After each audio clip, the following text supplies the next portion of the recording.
Did I fill up my trick-or-treat bag? And did I ever escape the corn maze?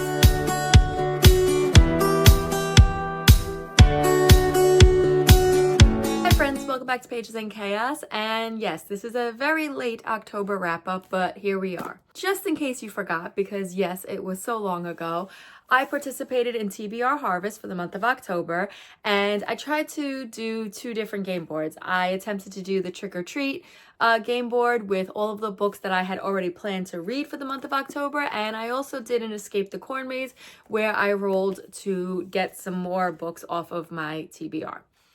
Now, did I make it out of the corn maze? Absolutely not. I attempted 3 books. I did get 2 cats, and that's about it.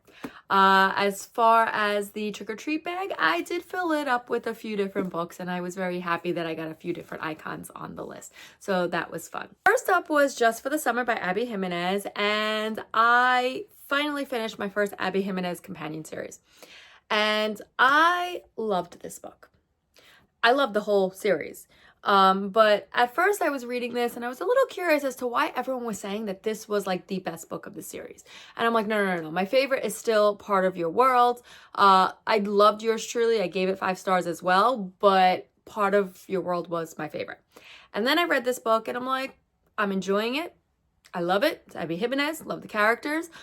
But I was like, I don't know, like 4.5, maybe 5, we'll see. And then I got to like the ending.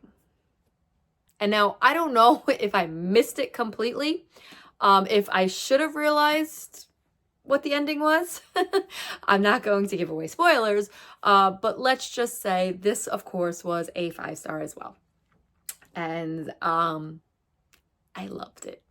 I can't wait to pick up more of Abby Jimenez's books.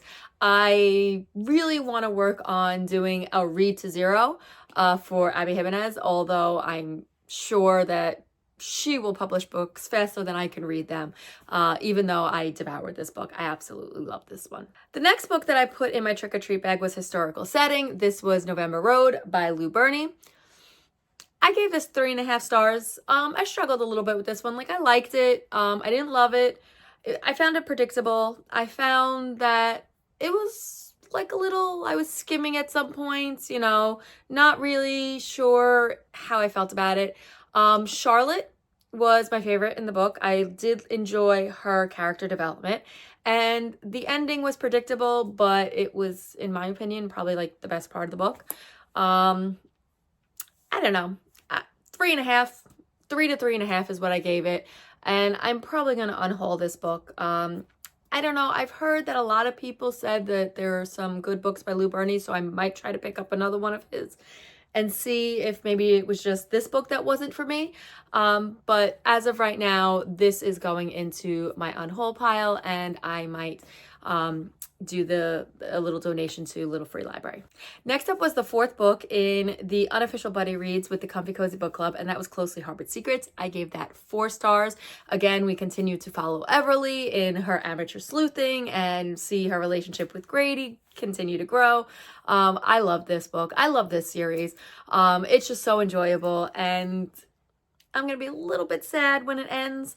The last book of the series is in December. We were reading 1 per month.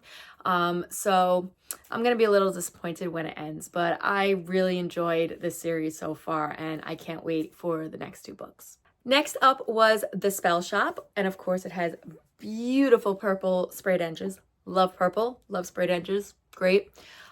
This was another unofficial buddy read in the Comfy Cozy Book Club, and this was just so adorable. I gave this 4 stars. It was just like cozy, everything that you want in a cozy fantasy. Not a lot of high stakes, which is great if you just want a quick cozy read. Kaz is my absolute favorite character in this book.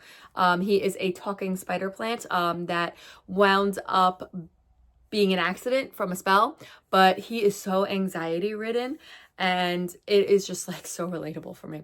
But I absolutely love him, and I just love all of his little sayings and his little antics.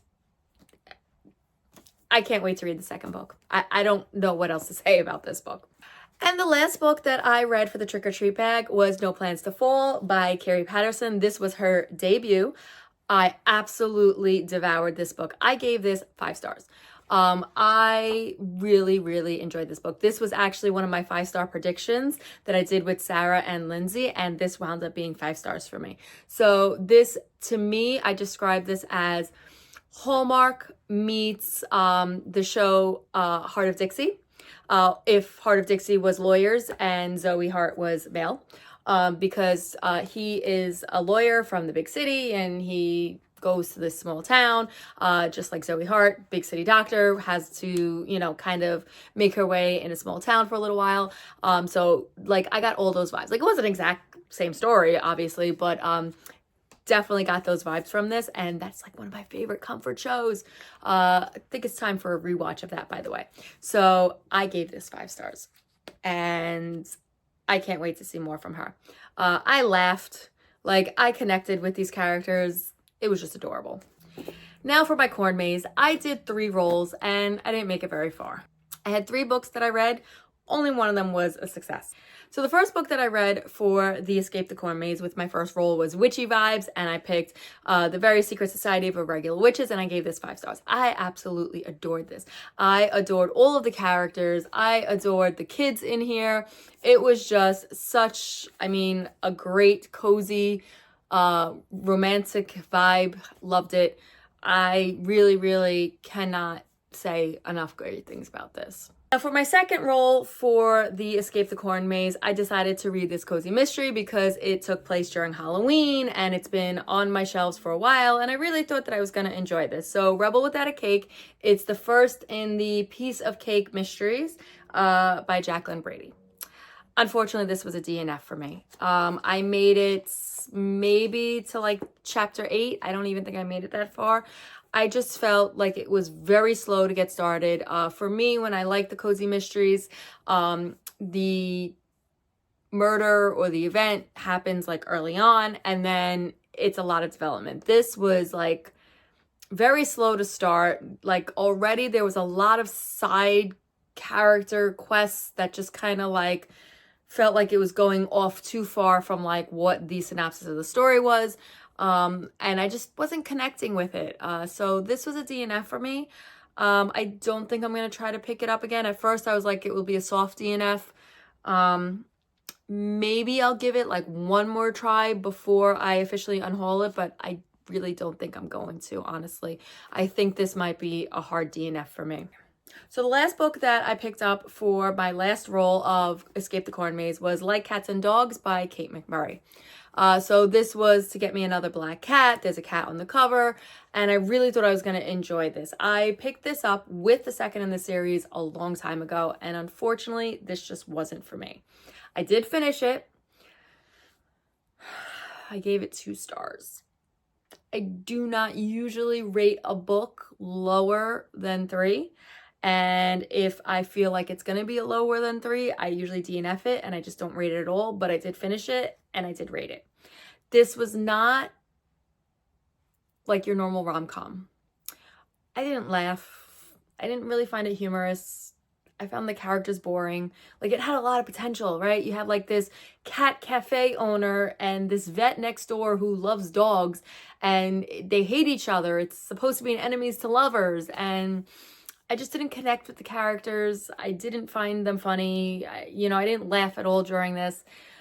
So this is definitely going to be an unhaul for me. I don't know if I'm going to pick the second one up. I might just take it off of my shelves and DNF it right away and just unhaul it.